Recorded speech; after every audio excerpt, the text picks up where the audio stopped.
y'all, today I'm going to be making some beef vegetable soup. It's just a real simple homemade vegetable soup with beef in it. My grandmother used to make it all the time and I loved it. My mom made a version of it and I loved it. Hers, there's a seasoning pack that she puts in hers, and that's the only difference.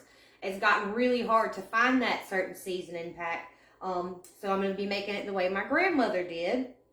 I love soup. I love pretty much any kind of soup.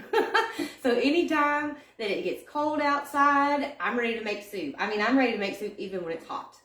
So anyways, so the first thing I'm going to do is cut up my onion. It's just a small yellow onion. I'm just going to do a rough chop on it. All right, I got my onions in a bowl. Now I'm just going to peel 3 carrots and cut them into chunks. And the way that I cut up the carrots, I cut them a little bigger because I like to let them cook longer in the soup. I put my carrots in, whoop, I lost one. I like to put my carrots in at the beginning, and you can put as many carrots as you want. This is just how many I'm putting. And if you want to cut smaller pieces of carrot and let them cook quicker, you can do that too. You can really do this soup however you want. All right. The next thing I'm going to do is put my stew meat in a bowl and season it and toss it with some oil, like I do everything else I cook. This is just regular stew meat. It's a pound. It's just a little over a pound. And I'm also going to put a soup bone in there. All right, I put a little bit of olive oil in here in my meat. Just going to put a little salt. And this is Cavender's. I've had a lot of people ask me about the seasonings I use. And y'all, you don't have to have the same exact seasonings I do. You can use whatever seasonings you want. If all you want is salt and pepper, then just put salt and pepper. But I'm putting salt, pepper, onion powder, garlic powder, a little bit of Tony's. And that sounds, I'm sure it sounds like a ton of seasoning, but I season my meat before I start cooking.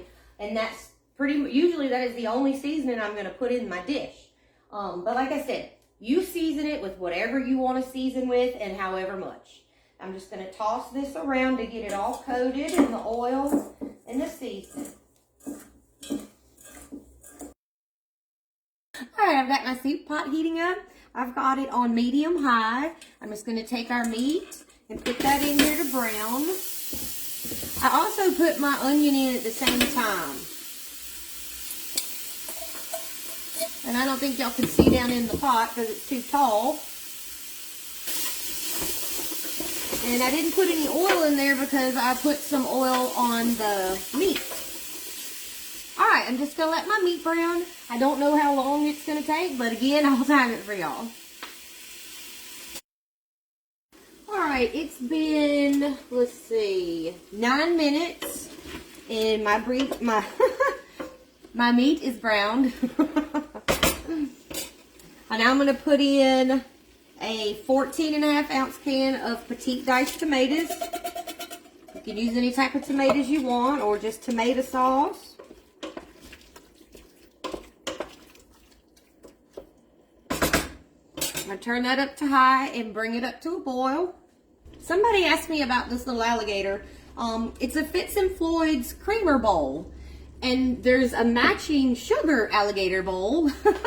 But those were my mother's when I was a little girl. And me and my cousin had been threatened with our lives not to break them.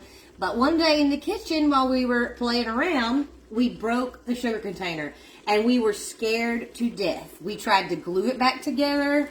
It didn't work. She found out. And I actually still have the sugar one taped, the pieces all taped together. And one day, I'm going to glue it back together. I just haven't gotten around to it yet. So that's the story behind the little alligator. Alright, this has come to a boil. I'm going to be using beef stock, but you could certainly use water or vegetable broth. See, I don't know how much I usually put in, so let me see. I'm going to start with 1 box. And these are the 48 ounce boxes. And certainly if you make your own broth, use that. It'd be a lot better. My grandmother just used water in hers, and my mother used water in hers too.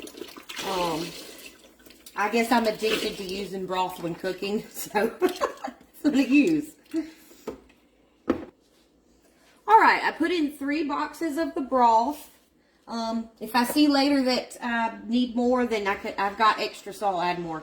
Now I'm going to go ahead and put my carrots in there. I like to cook them a long time with it. Alright, I'm going to bring this to a boil, and when it comes to a boil, I'm going to cover it and let it cook. I'm going to turn the heat down to medium, and I have no idea how long it takes to cook, but whenever the carrots start getting real tender and the meat starts getting tender, then I'll put all of our other vegetables in. So I will let you know when it's time to do all that.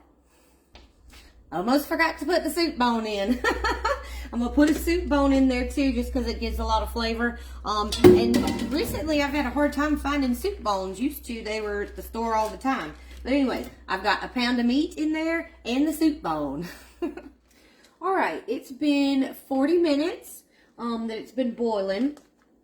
And it smells so good, and I want to eat it so bad, but it's not ready. Now I'm going to put my green beans in. This is a 12-ounce bag, and I'm going to use half of it, so 6 ounces of green beans. And I use the frozen ones. If you do use the canned ones, I would put them in later. I wouldn't cook them as long, but... Alright. I'm just going to cover this and let it cook a little bit longer till our meat's tender. And then I'm going to put my corn and my potatoes in. Alright, it's been another 20 minutes, so that's a total of 1 hour since it started boiling. I'm going to put my potatoes in. All I did was peel 3 yellow potatoes, and I like my pieces a little bit bigger, but you can cut them as big as you want and cook them for less amount of time if they're smaller.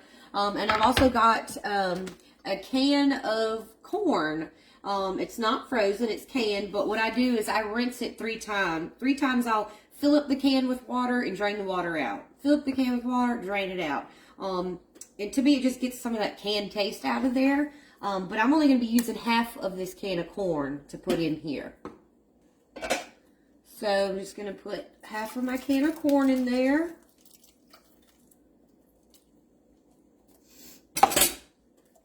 And we're going to put our potatoes in too.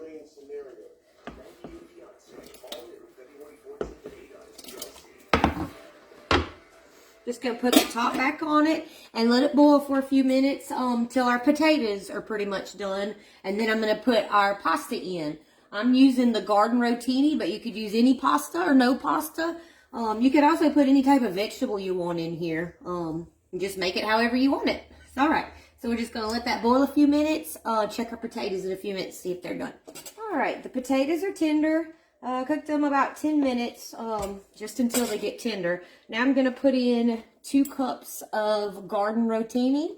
But you can put more noodles if you like. I like to eat my soup over rice also, so I don't put a whole lot of noodles in it. We're just going to put those in there. I'm not going to cook them till they're completely done because the soup is so hot that when you turn it off, they're still going to keep cooking. So I'm going to cook these for 6 minutes, and then I'm just going to turn the heat off and cover it. Alright, this is done. I've got the heat turned off.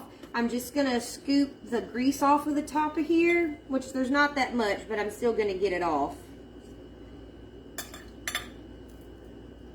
I saw a post one time and it said, our food in Louisiana is healthy because we skim the grease off.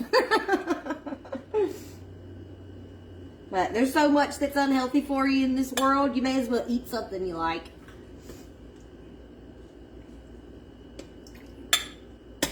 Alright, and this is done, and it smells so good that I'm going to eat some. Alright, well thank y'all so much for joining me. I hope y'all try this on a cold day and it helps warm you up, or try it on any day if you like soup as much as I do. And like I said, I eat mine with a little bit of rice because I like rice with everything. I also like Tabasco in mine. I actually like a lot of Tabasco in mine. And you can change the vegetables, put more vegetables, less vegetables, different vegetables, however you want it. It's a very simple recipe. It takes a while to cook that meat in it, but other than that, it's a very simple recipe. If y'all do try it, please let me know how it turns out, and I'll see you next time.